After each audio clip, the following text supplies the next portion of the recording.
So I got kicked out of high school for punching people in the face that tried to rob me. And then that just made me become a drug dealer. So now I start selling weed to all the kids after school.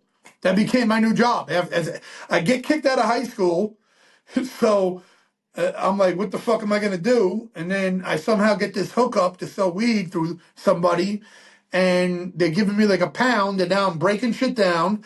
I took the triple beam balance from science class, so now I have the trip I stole from the school. You know the triple beam balance? Right. Yeah, I know what you're talking about. Yeah. Now I'm using it to weigh up nickel bags, and I start selling weed to kids.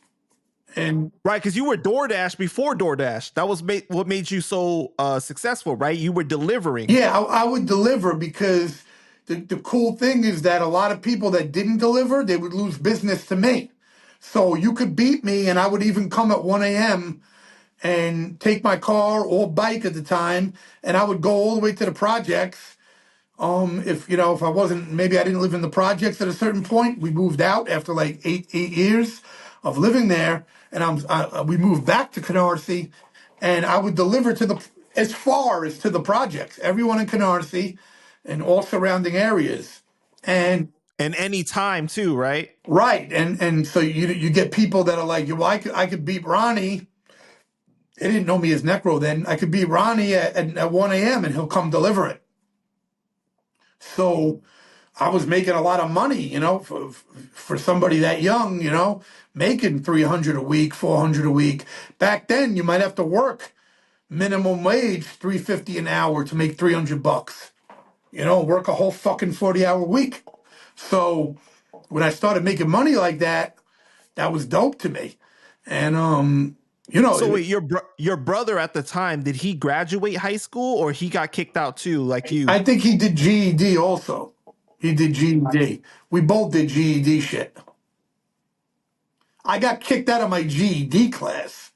I was such a troublemaker. Like I got kicked out of GED class for making in front of making in fun of the teacher, like trying to be a clown and make everyone laugh. And so I got kicked out of the GED class and had to go somewhere else because I was all about just writing rhymes and being funny, and that was my life as a kid back then. You know what I mean? Like everything was about getting props. That's why we do it. Why do people do hip hop? Because we want props. Right.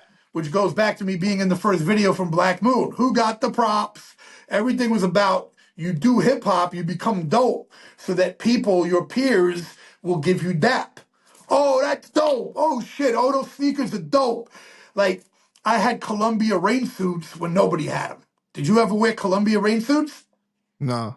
Okay, so one of the illest things in the hood or the street at that time, back then, around cross colors, was Columbia rain suits. They were super baggy, and it was like a fucking mess to wear them. You would get so hot, like they would make you sweat like a fucking pig, but they were super fly. They were so Right. fresh. They had like yellow, light blue, all these different colors. Listen, a lot of the shit that I talk, there's going to be someone in the comments who are going to be like, I used to rock Columbia rain suits. I know like, for a fact that's going to happen. Yeah. okay, so that was the shit. You know what I mean? And so, why did I mention that? I forgot. I don't know, but I wanted to go back a little bit because Yeah. while you were selling at that time, were you only selling weed or you started to venture off into other things too? I was selling weed, and then I started hanging out with Rob Weiner.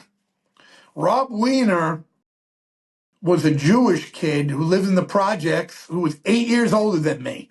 So he was never really a kid. He was always my elder in the projects. And Rob Weiner was a white kid that nobody black fucked with in the projects. They all loved him. He never got into the type of beef that me and my brother did. The reason why is because Rob Weiner was hilarious. He was comedical. He would crack jokes that would make everybody black just love him. He was hilarious. I don't know. He just had this fucking skill. Anywhere he would go, he'd be like, what? He would talk like fucking, like Eddie Murphy. And like people would just bug out and they just loved him.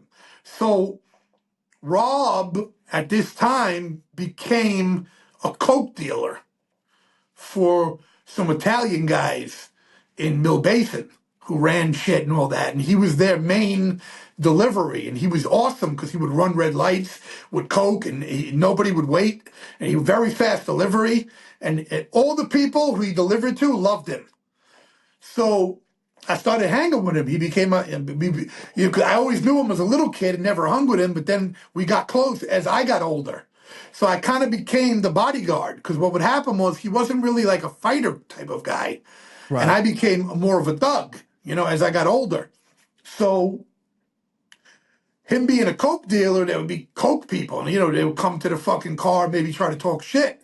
Why'd you take so long? No. So I would be around, I'd be like, yo, watch your fucking mouth. And you could see when I talk to you, I'm going to punch you in your face. Don't make me get out the car. So I kind of became Rob's homie. And Rob, remember, this is a long time ago. So Rob was making like 10 G's a week. Wow. When you make 10 G's a week, then that was a lot of money. So Rob would buy we would go to restaurants and he would buy like every dish.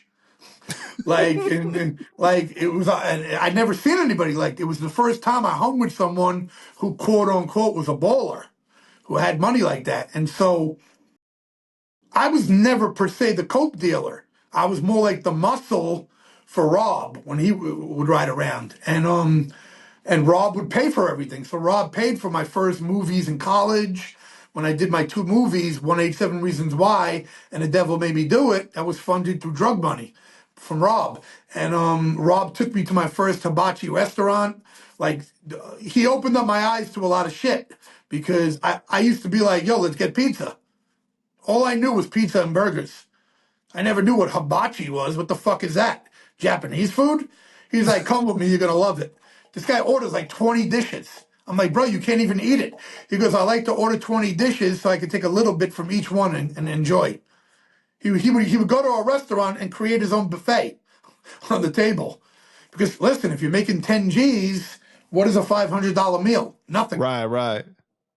So that's how, I dealt with that. But I was mainly for my own business, with my own business cards. I had 30 customers being a weed dealer. I would get pounds, and the pounds would be commercial weed.